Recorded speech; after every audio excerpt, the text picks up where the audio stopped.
Chapter 1, 132. Interlude 27. The hush of the lab after midnight is Sakura's favorite time and place. In many ways, she was the perfect pick for the night shift. Devon's science division is a bit more flexible in their hiring than most labs, probably in an attempt to be more competitive than rivals like Sylph after the incident. Something which worked, in her case, to get her to stick around in Hoenn after Groudon's emergence collapsed part of her street and tilted her whole apartment building sideways. Waiting out the violent quakes and storms at her office had been harrowing, and when she finally got home only to find it half collapsed in on itself, she considered leaving along with some of her friends.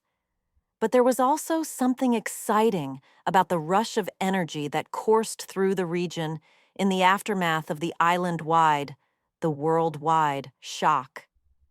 Resources and people poured in to help those most affected, somewhat offsetting the emigration, and she only had to stay with a friend for a few weeks before a functional, if basic, apartment in a shelter was available for her back in Slateport. Still, despite all the construction efforts, the price of living is still too high, and she almost took a job in Johto before she saw that Devon was advertising for their new unowned lab in Rustboro City.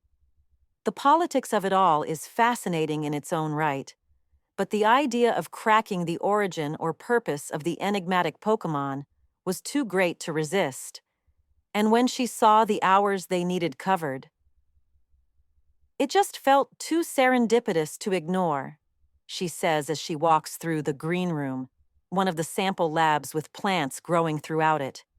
I mean, I got lucky here, but what if the next great job offer wants me to work 9 to 5?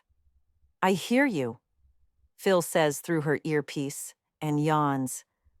I'd say to lay off the coffee or tea, but I rarely see you drink any. Just now and then for flavor. I've tried going caffeine-free a couple years ago. Didn't change anything. I've just always been a bit of a noctowl. Sakura makes notes in her pad as she walks, simply recording that all is as it should be after the unowned cloud was transferred from here back to their holding chamber, then to the next sample rooms. Asked a therapist about this once. Didn't know you went to therapy. I didn't. It was a friend. He said it might just be biochemical in some people, feeling more creative and alive at night for reasons related to light or heat or some other thing. Seems right. She checks the fruit aisle, as they've dubbed the area where the various berry bushes were planted. A few are tasty enough for humans that she's tempted each time to pluck one for a snack, but so far she's resisted. Sometimes I feel like I'm not really fully awake until the sun's down. Well, for most people, his guess was that staying up later than they planned comes from things like not getting as much free time as they wanted during their day. She hears some typing as she finishes checking the last plants off. All done in the green room? Yep, heading to minerals. Cool, cycling now. She hears the muffled sounds of the metal covers and flaps shifting to direct the unowned cloud back into the central chamber. So, you're saying people don't want to go to bed because they lose precious time, and even if they end up tired in the morning, that's when they need to prepare for school or work, so it doesn't feel like it costs them something they care about? Right. But going to bed when you could be doing other fun things? Yeah, that feeling sucks. I can see it. She thinks back to her college days. But I don't think it applies to me now. My shift doesn't start until 6 p.m. I'm usually up by 1 p.m. Unlike most people, I've got free time before and after my workday. Yeah, you're one of the lucky ones. Okay, Cloud's back in the central room. Also, looks like we have a guest at the entrance. Wait, really? She checks the time to confirm that it's nearly 2 a.m. Someone leave their personal computer behind? I don't recognize him. Security's on it, though. What was I saying? That I'm one of the lucky ones and the mineral room is clear. She makes her way there. Right. Brings up my therapist friend's third point, which was that some people just really value time to themselves, and it's hard to get real solitude during the day because everyone's awake. Even if you stay home alone, people might message you. True. Most people like being messaged by their friends and family, though, right? I'm probably just too dysfunctional to live in normal society. Hey, stamp it. She rolls her eyes, but, smiling, pulls the stamp from her pocket and gives herself a gold flower on the back of her hand. It joins two others there, both mostly faded from when she gave them to herself last week. Done. Okay, try again? She takes a breath. I'm probably just too misanthropic isn't better, right? You asked me to help you notice negative self-talk, not define your whole sense of self. Are you misanthropic? She thinks about the people in her life, and even people around the world. She doesn't dislike others. She wants them to be happy overall, just mostly away from her. I'm not sure, honestly, but I don't think so. Well, all right then. Try something else. Okay, I'm probably just too weird. Is that good enough? Is it? I think so. Weird's not bad, in my book. All right. So long as you really feel that way, I think it works. Thanks. She goes back to examining the next samples, looking for any potential changes, no matter how small. So yeah, just too weird, I think. Maybe. Or there's just nothing exciting enough about your mornings. Well, yeah, obviously. Is it obvious? She considers. I do remember times when I was happy to go to bed earlier, to wake up earlier, for like holidays, when I was young. But I can't make it an everyday thing. I mean, there isn't anything exciting to wake up for every day. Why not? For me, getting a girlfriend in a different time zone did it. Aw. Seriously, it worked wonders. I really wanted to wake up as early as possible to maximize how much overlap time we were both awake for, and it was suddenly easy to get to bed on time and wake up early. Huh. Sakura steps into the room where the lab's fossils and various minerals are kept in their individual mini habitats. Okay, so I guess if I ever need a new job that starts early, I just have to get a girlfriend in a different time zone at the same time. Phil snorts. She doesn't have to be, just make sure she's not a knocktowl, and it should have a similar effect. Huh. What's going on out there? What? The guy at the front is still there talking to security. Oh, hang on. I'm hanging, she says, but the line is already dead as he ends the call. She's near the front entrance and wonders if she should walk over and see what's going on. But before she can, she hears the ambient noise of the open call return. Hey, Sakura. Apparently there's someone named Mr. Langley here. That name sound familiar? No? Not on the list of approved visitors, but says he's with Devon. Asato says he's asking for you. She blinks. I'll be right there. She tucks her pad away and walks quickly toward the front entrance, trying to remember anyone named Langley. There's a vague recollection of a man with long hair. Not, as it turns out, this Mr. Langley, who is tall and thin and wearing a suit. His hair is long, but combed neatly behind his ears, and he has a beard that makes it hard to tell how old he is. Her first thought is that he's younger than her, but when she meets his gaze, there's a wild second where she thinks his eyes are older than the rest of him. Good evening, he says, voice light.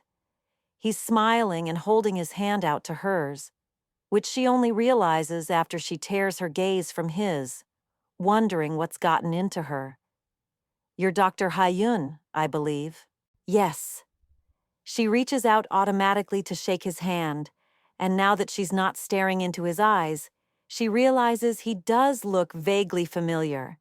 But his question reassures her they hadn't been formally introduced, at least.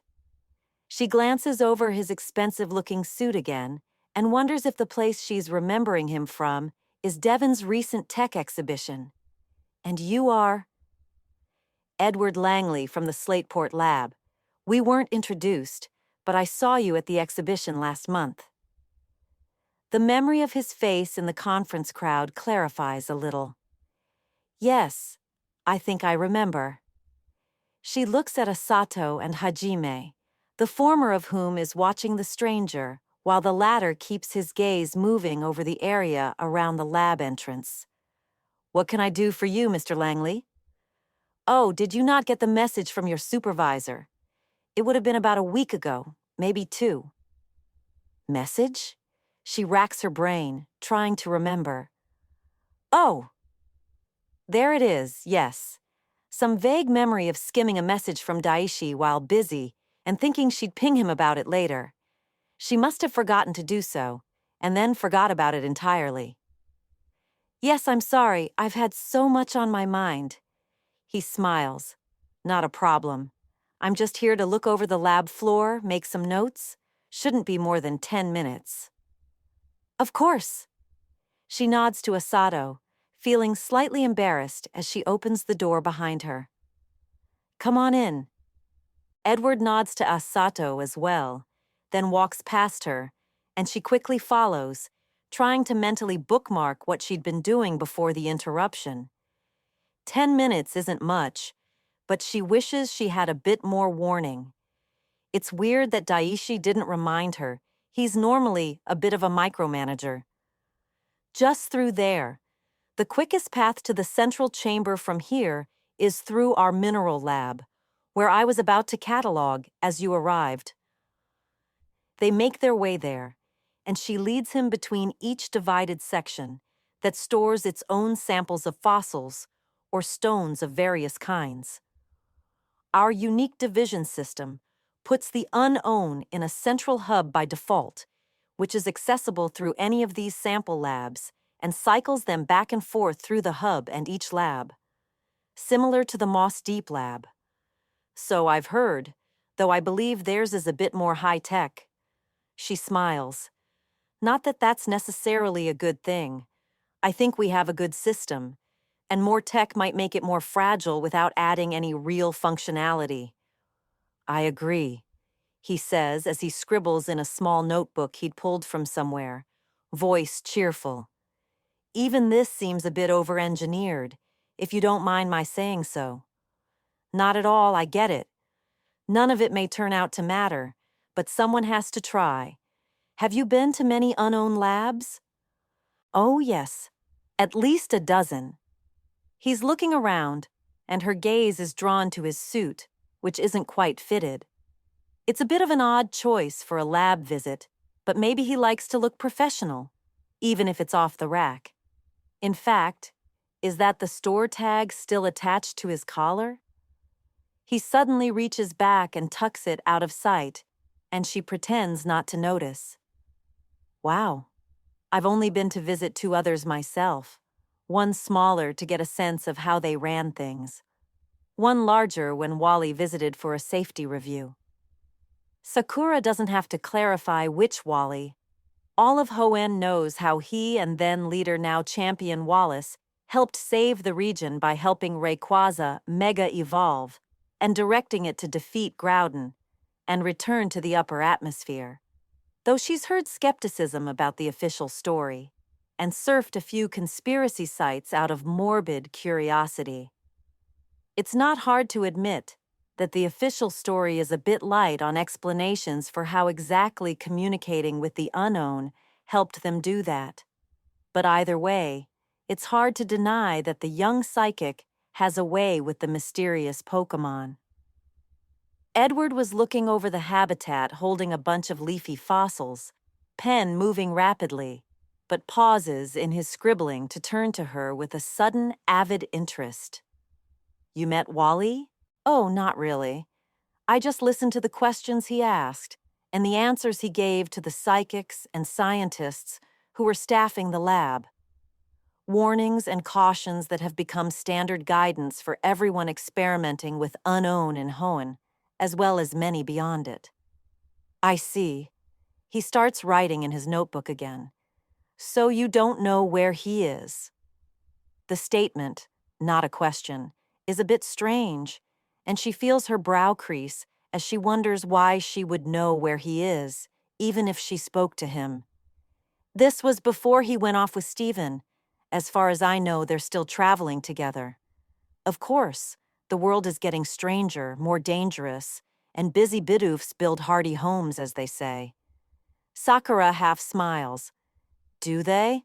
I've never heard it before. The note of disquiet that's been at the back of her mind is still there, and she finds herself wondering who this person is, exactly, and why he came to see the lab so late.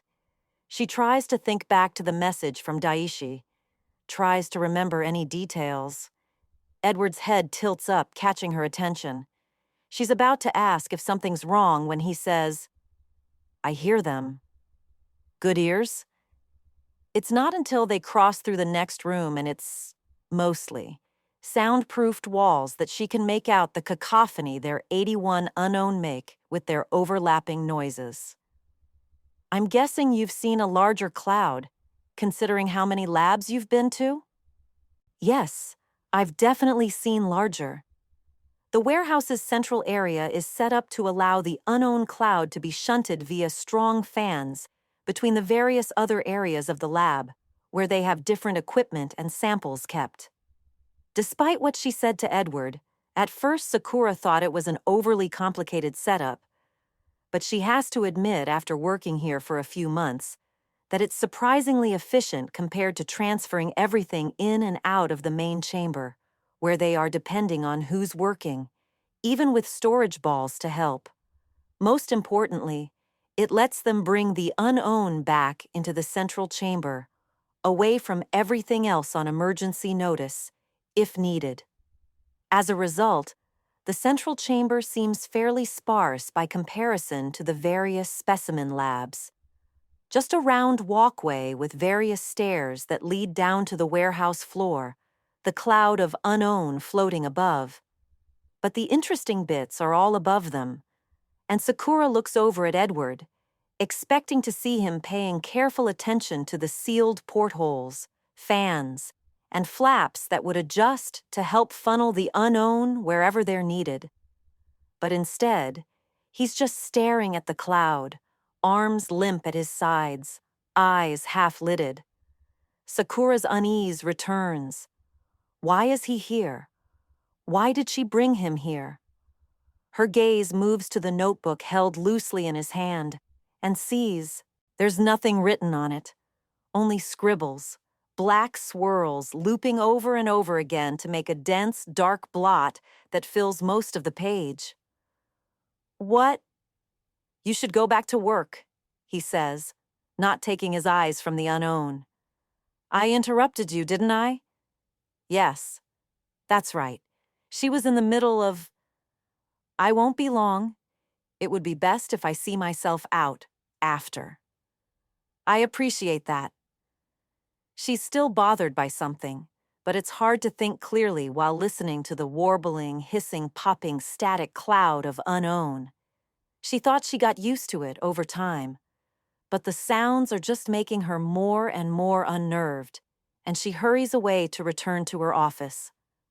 Halfway there, her quick, sure steps start to falter as her phone vibrates, and she wonders what she was just doing. Going to her office, after visiting the unknown, to show the guests their lab layout.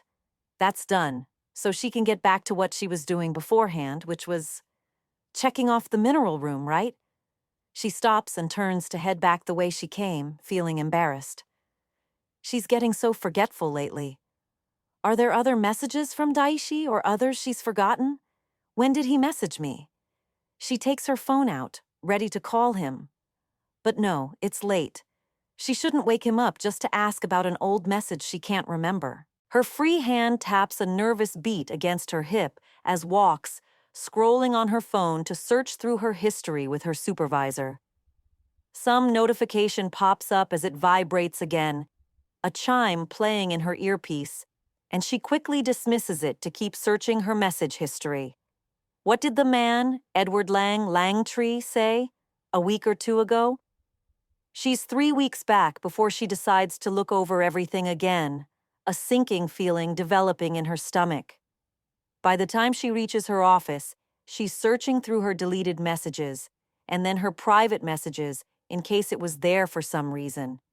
Why had she been so convinced there had been a message? She can't remember. Her heart is pounding now as she considers calling Daishi again, torn between worry she's overreacting and sick feeling of fear that she screwed up.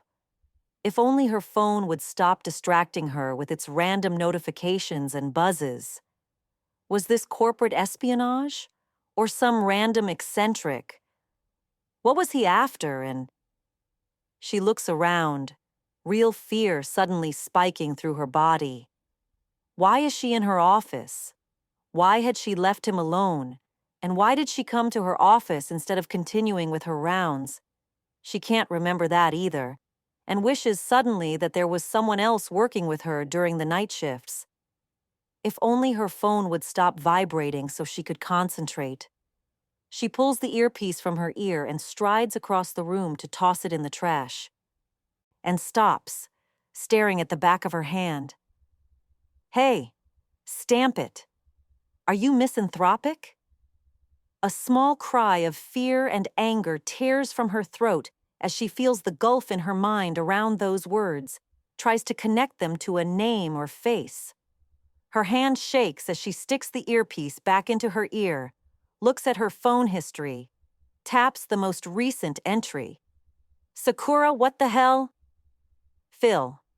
The name comes out shaky, but it's there. She has it. His face in her mind as she takes a deep breath, eyes closed. Something's wrong with me. What? Say that again? Phil, something is wrong with me. And it's not a stamp thought, it's... What was I doing just before... when we last talked? He sounds less frustrated now, but more worried. You were about to start checking the mineral room. And then? Then, that's it. You said you had to go check something at the front gate, but didn't explain anything else. I gave you a few minutes, then tried messaging, then calling a few times. What's wrong, Sakura? Should I call someone? Sakura's heart is pounding, her eyes still closed as she tries to remember what brought her to her office. I don't... Tears prickle at the back of her eyes, and she presses the palms of her hands against her eyelids, trying to force her mind to think through the white, fluffy clouds that seem to fill the past half hour of her memory. The cameras, Phil. Can you... check them, please? Tell me what I did. Tell you what you... Okay. Yeah, of course. Just 1 second. He sounds like he's about to call for an ambulance, or possibly the police. At this point, she doesn't think he'd be wrong to, but some part of her feels like she first has to know. Okay, wound back half an hour. You're entering the green room. I've got you sped up so you're zipping from place to place. Let me know if you want me to slow it down. That's fine, she says, voice small. She tries to play her memory forward from the point he's describing. Keep going, please. Okay, you're still going around the green room. Still going, still going. You stop, stamp your hand. Dysfunctional, she whispers. Became weird. Yeah, okay, now you're heading to Mineral. You've stopped, now you're heading to the front. To meet someone. Maybe? Oh, yeah. There's a guy there. How did I miss him before? Long hair, new suit. Is he talking to security? Do I talk to him? There's an edge in her voice. She can't remember. Why can't she? Yeah, you're arriving now. Talking to him. You guys leave. Asato and Hajime stay there. Whoa, Sakura. You're taking him through the lab.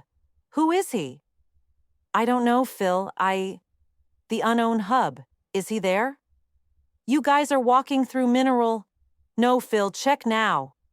Her blood feels like ice. She can feel each pound of her heart in her throat. Check if he's still there. Okay, I'm checking. She listens, breaths coming out in harsh pants, adrenaline making her feel close to a heart attack despite her feet being frozen in place. An eternity passes, with 10 or 20 hurried breaths. An eternity of silence. Phil? Sakura, hi. Phil, are you checking? Checking? What am I? The dam bursts in her chest, and dark terror floods her veins, sending her running through the door, but not before she snatches her poke belt from beside it. She's not a trainer, but there are basic self-defensive Pokemon on it. Phil, call the police. What? Sakura? Call them, Phil. Call them now. Okay, okay. I'm calling. What do I say? I don't remember. She feels tears threatening and shuts her eyes tight. Just tell them to come, to bring paramedics. Tell them there might be something's messing with our memories. Just tell them, please. Phil, are you calling them? Yeah. Now I'm doing it now. It's dispatcher. This is Devon's Rustboro Hub Lab. Front gate, she says under her breath as she runs. Front gate, intruder, front gate. She feels the details slipping away. Phil's voice a background buzz. She almost ends the call, but no. She needs the connection Phil might need. They came so close to losing each other. Twice she finds herself looking around, muttering to herself, unsure why until she pays attention to what she's saying, and follows that, running again. She pulls out her pad, opens a note app, and writes as she goes. Then realizes her scattered thoughts are still missing the obvious, and just messages Asato directly. She reaches the entrance just as he's stepping in from outside, frowning at her. Doctor, your message, intruder, she gasps, doubling over and breathing hard. Asato, there was someone here. Where? His gaze is hard, hands on his belt. When? You don't remember? He's frowning at her. Phil said, I was here just a few minutes ago. Asato's stare shifts out of focus, and she nearly slaps him back to attention, worried she's about to lose him, when he abruptly twists around. Hajime! Ghost protocol! What? A moment later, both security are standing in front of her. Doctor, stay here, and call emergency services. Tell them to send dark officers. We're going to do a thorough scan, room by room. Take this key, lock the door from the outside. She's nodding, already moving to do it, as they stride away, summoning Pokemon as they go. Then stops herself as something in her gut sinks. Wait. When she opens her eyes, they've turned back toward her, and she runs up to them. The hub. You think the intruder is there? Can Phil see him? Her mic is still muted. She can still hear him giving info to the dispatcher about the situation. Hopefully reinforcements are already on their way. She unmutes herself. Phil. 1 second. Sakura? Do you see anyone in the labs? Sakura, I was just telling the dispatcher. The cameras have been shutting off one by one. We lost the hub first, but all the interior cameras are out now. The fear returns, and she mutes herself again. Cameras are gone, but he says the hub went first, and from there we can check all the sample labs in moments. If we wait for police, if we go room by room, I think it's going to be too late. The security guards look at each other, then nod. Come on. They move together straight for the central hub. She can hear the unknown again, and they're more irritating than usual, the warbling, discordant mix of notes scraping at the inner walls of her skull. Her hands rise automatically to cover her ears for a moment even as she walks forward, but somehow they do nothing to muffle the sound. And a moment later, she realizes she's hearing it in her head, not her ears. The lab itself is silent. Before she can process this, the final doors open, and her blood freezes, feet reflexively taking her half a step backward.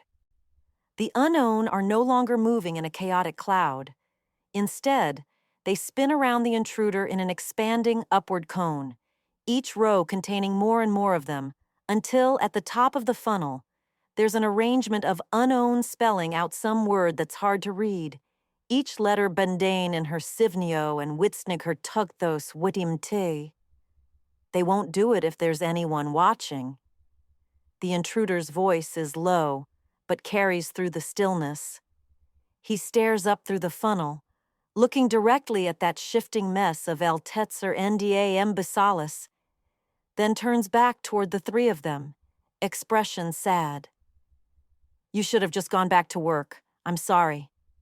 Hajime recovers first and throws a great ball. Asato throws an ultra ball a moment later. But both balls stop mid-air and get sent back in a blink, sailing over Sakura's shoulders on either side. This time it's Asato who recovers first, pulling another ball from his belt and bracing his arm to manually release the vial plume inside. Sleep, pow, oh!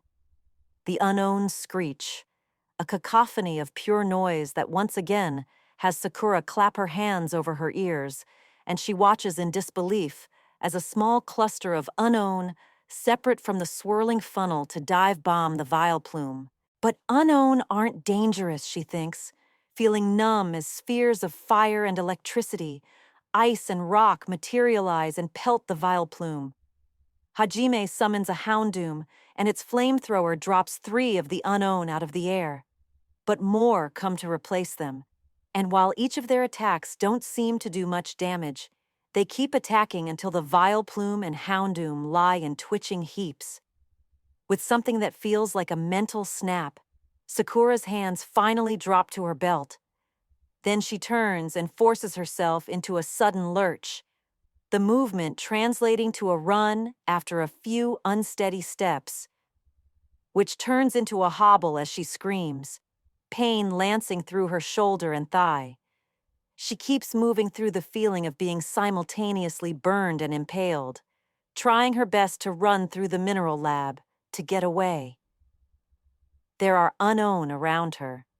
She sees them in the corners of her eyes, bobbing and rotating through the air. A fleeting confusion over how they got through the containment area, but then one pops into existence to her right, causing her to stumble and fall as she jerks away from it. Pain stabs into her palms. There's broken glass everywhere. Glass from the sample habitats. She turns just in time to see the strange form approach, limbs fluttering at its side as it crosses the ground in a scuttling flash, pincers raised. I'm sorry. Misty is hiding something, Verez says, but I couldn't figure out what. A couple people in her gym are in on it, helping cover for each other during missions that aren't talked about, but I was able to find out that it leads them somewhere to the northwest of Cerulean. Looker spots Tsunemori holding her hand up without raising her arm, a flash of her palm turning toward Verez to catch his attention. Sorry, Red, but we actually know about that already. It's fine. Nothing related to Rocket. The young man deflates a little, then rubs some lingering sleepiness from his eyes as he looks back at the wall where his presentation is being projected. It's not even 8 in the morning yet, but Red insisted in his message last night that he had important things to share and wanted to do them early in the day so he could get feedback on some of his suspicions before he met with any of the leaders again. Tsunemori was available, so she teleported in and joined the two of them in one of the Interpol office's smaller meeting rooms. Looker sips his coffee as Red sighs and uses a few swiping motions to change the font to gray and collapse the whole section under the leader Misty header. A few more swipes turn the speculation subsection, which is much longer, gray, then adds a cross-through for good measure, and Looker notes the way Tsunemori suppresses her smile. The head of the Indigo Police has shown a continuous soft spot for Verez's childlike qualities that he's come to accept is probably genuine. For Looker's part, the young prodigy's maturity has been mostly sufficient, and the lingering worries he had about giving someone so young as much power as he has were mostly alleviated by the way Verez has changed in the past month. Trusting him with more autonomy and decision capability could have backfired enormously, but coincidentally or not, the young man has been in a much better mood since he had more control and input over what he was doing. And with that improved mood has come a lot more energy and creativity. Creativity which only occasionally results in some pain in Looker's ass. But it's a lesson in management that Looker didn't realize he needed.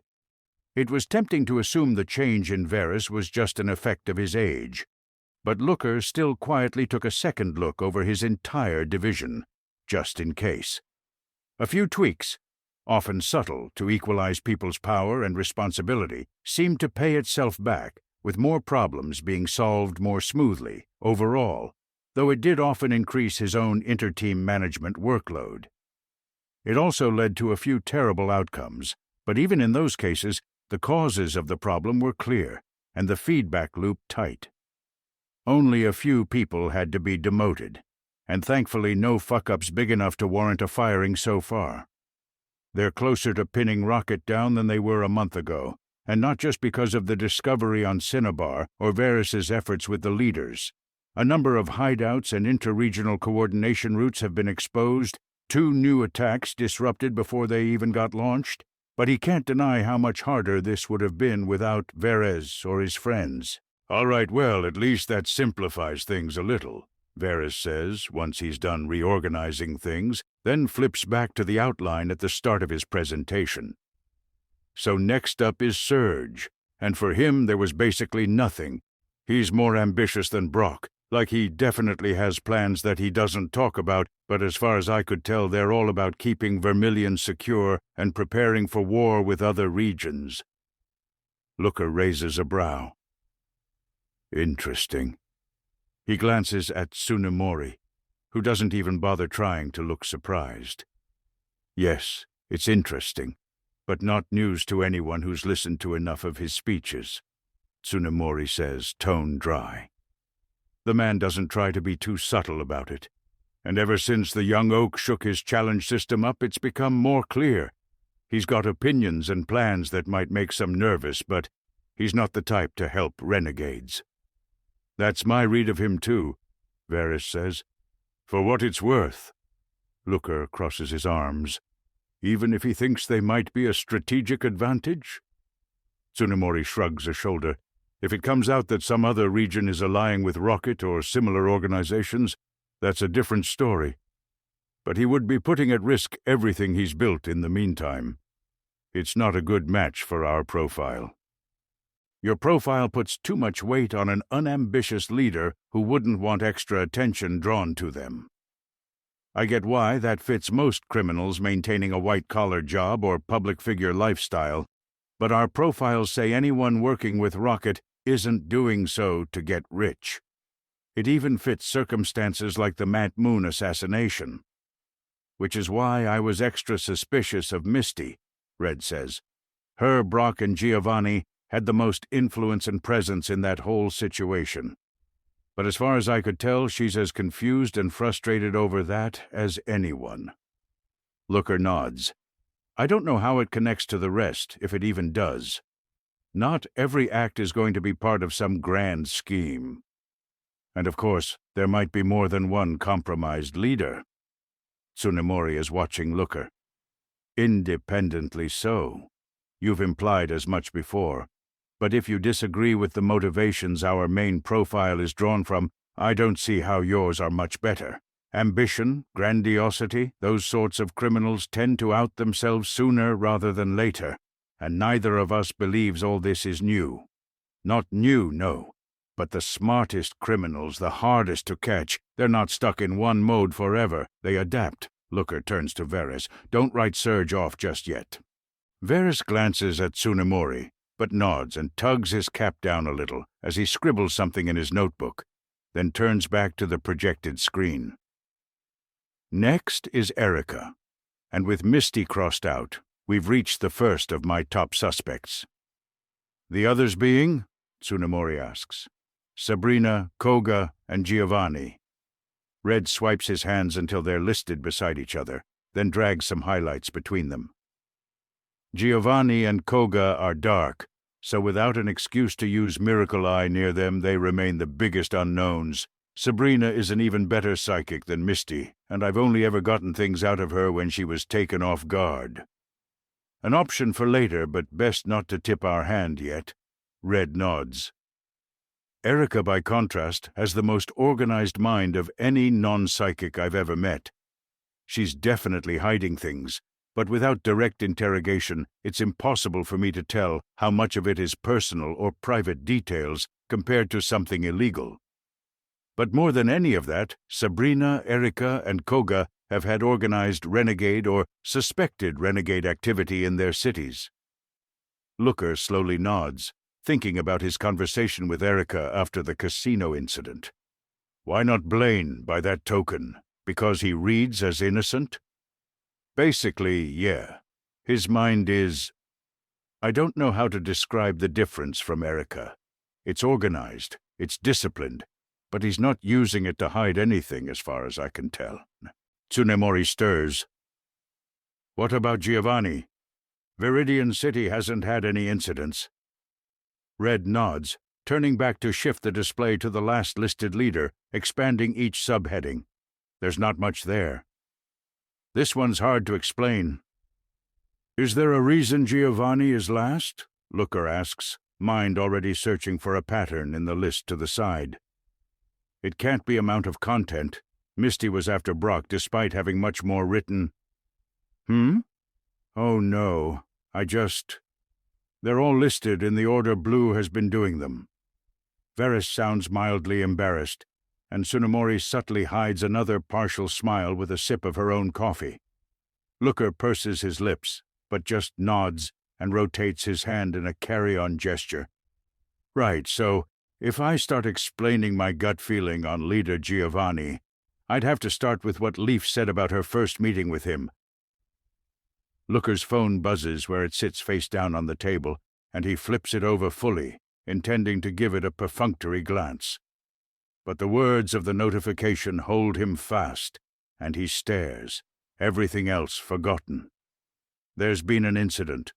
One of his sources in Hoenn. It takes him a moment to realize he's holding his breath, body tense, waiting to feel even the smallest vibrations. But no, there's nothing. The realization is only a minor relief. He opens the message and watches the animated ellipses of her incoming message as a spring slowly coils tighter and tighter in his stomach, possible catastrophes spinning through his mind. She wouldn't be contacting him if it was just one of the Titans having turned toward one of the towns or cities. Looker? Varys asks. Something's up, he says, without taking his eyes from his phone. Not sure what yet. Tsunemori? He sees her take her phone out from the corner of his eyes, thumb swiping around. Nothing. I don't see anything on the news, Varys says, voice tight. Should I suit up? Not yet. It's in Hoenn. Tsunemori lowers her phone. Then why might I have? Because someone told me directly. So it must be Rocket, Varys says, and Looker is about to say again that he doesn't know when the next message comes through. Wild Pokemon appeared in unknown lab. Multiple dead. Devon and Gov keeping it hush while investigating possible lab design flaw, staff error, sabotage. Also worried about secrets if caused by breakthrough. Another, briefer pause, then. Thought you should know. We'll keep an eye out. Unknown lab, Looker says as he types back an acknowledgement and thanks her. Unlucky breakthrough or sabotage. Casualties, but so far it's being kept quiet, so probably not a Ditto-level event. The tension in his stomach is slowly starting to relax. If it was sabotage, he understands why his source let him know. It could be a domestic rival, but if it's a foreign one, Interpol would get involved. He hopes not, or else some of his people might get siphoned off to help. He's already drawn in most of the talent stationed at the islands, and many more besides. He checks a few other messages, including another source giving him a less detailed alert about what he assumes is the same incident. Eventually, he sets his phone back down. I think it'll keep for now. Sorry for the interruption. When he looks up, however, Veres is staring at him with more fear, alarm, than he's ever seen. I need to go. Tsunemori is frowning at him. To Hoenn? Yes, maybe if... Could I get access to the lab? Tricky, Looker says, and takes a sip of coffee to buy himself time, keeping his face calm and speculative as alarm bells go off inside, all his instincts telling him the same thing. Something's up. Nothing in his memory would explain Vera's reaction, which implies he's been hiding something from them. Something about Hoenn specifically? Doubtful. Something about unknown? He claims he never got the dreams, but he was involved in some unknown research before. He spent enough time with Notebook and Tsunemori pushing back against his paranoia to know what they would say. That he's jumping to the worst conclusions, ignoring the possibility that Veres may just be concerned or scientifically curious. He doesn't buy it. Would need evidence of a crime, specifically international, he says. And given the political climate around unknown research, they're going to be extra critical about what qualifies and what doesn't. The young man bites his lower lip and starts pacing. But I could go as a private citizen, right? Tsunemori steeples her hands. That's complicated. You're interregionally known, Red, and not interregionally trusted. On top of that, I suspect Hoenn will be worried about an Indigo scientist there, if not on Interpol business. Or even if you were. What do you expect to learn? Looker asks. What makes this so important? I don't know. It's just... I get these feelings sometimes, hard to put into words, but also hard to ignore. Veres looks frustrated, though it's hard to tell if it's with himself or the situation or being told no, he can't just hop on a plane and go. I don't know why, but in this case something inside me says I need to check this out. Your partitioned self? Tsunemori asks, voice light, and Looker gives her an irritated glance. He was hoping to get Veres to share more. First, get a sense of what he'd say if he got more frustrated. Veres has stopped pacing, however, eyes closed and brow furrowed. Looker can see his chest rising and falling with his breaths, notices the way his hands twitch every so often, and wonders distantly if the tracker he's had put on Veres's things would reveal any locations that shed light on this in a way that Veres himself wouldn't be able to, if he's locked out of certain memories. Eventually, he opens his eyes and shakes his head, looking both frustrated and a little lost, maybe doubtful. I can't tell. He's glomerizing, basically. Arceus wept, glomerized by his own brain, a stark reminder of why he's been so hesitant to give Veres too much power, totally separate from his inexperience and capabilities. Time for a hard lesson in coordination, Looker says, and both of their attention shift to him. I'm not going to address this specifically to the unpartitioned Red Veres, since I know he's listening anyway.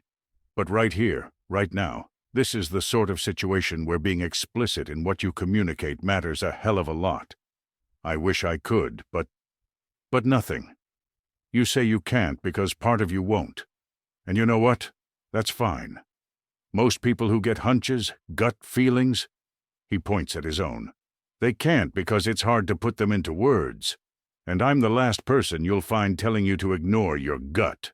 A lot of the best detective work happens under the surface, Tsunemori remarks. When you're just staring at the wall after reading through all the evidence for the 5th time, or taking a walk or a shower, bubbling up when you least expect it. Looker nods. Exactly. Our subconscious brains are powerful, but they're not verbal. And that's fine if it's just about what you do. But if you want others to do something, there's only 3 ways I know that goes. He holds up his thumb first. Hierarchy. Someone's the boss. They don't need to say shit about why they think someone should do something. They say jump, you say how high. He sticks his index finger up. Trust. You get to know someone really well. You start to be willing to say, okay, I don't know if you're right or not, but I'll take on some risk trying your way. And last, He sticks up his third finger, points them all at Red.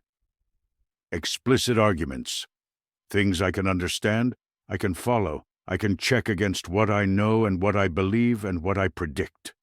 Without that, why should I listen to anyone else? Unless I'm willing to put some risk in trusting them, or they're my boss. Or they're paying you, Tsunemori says, watching him. That's the fourth way. You trade one thing for another. He waves a hand dismissively. I'm talking about people working together, an ongoing working relationship. Yeah, you can exchange money or favors or whatever, but I'm not after that.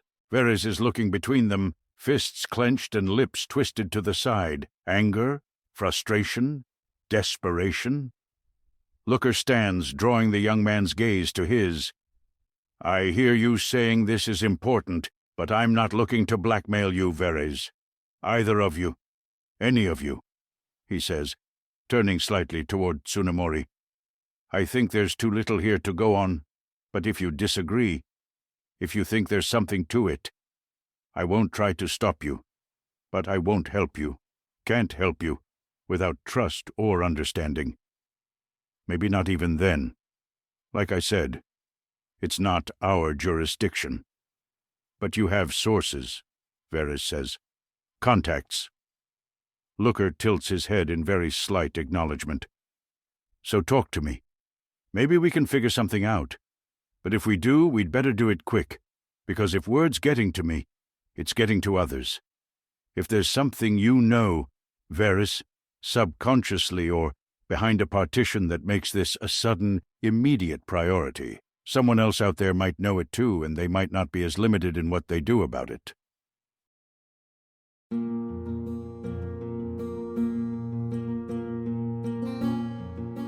This has been an AI reading of the Pokemon fanfic, Pokemon, The Origin of Species, written by Daystar Eld. If you enjoy this work, please visit patreon.com/daystareld, where you can support the author. Additionally, if you enjoyed this podcast and wish to help support the creation of others like it, you can visit patreon.com/askwhocastsai, where we are releasing episodes 4 weeks in advance of the regular feed. Thanks for listening.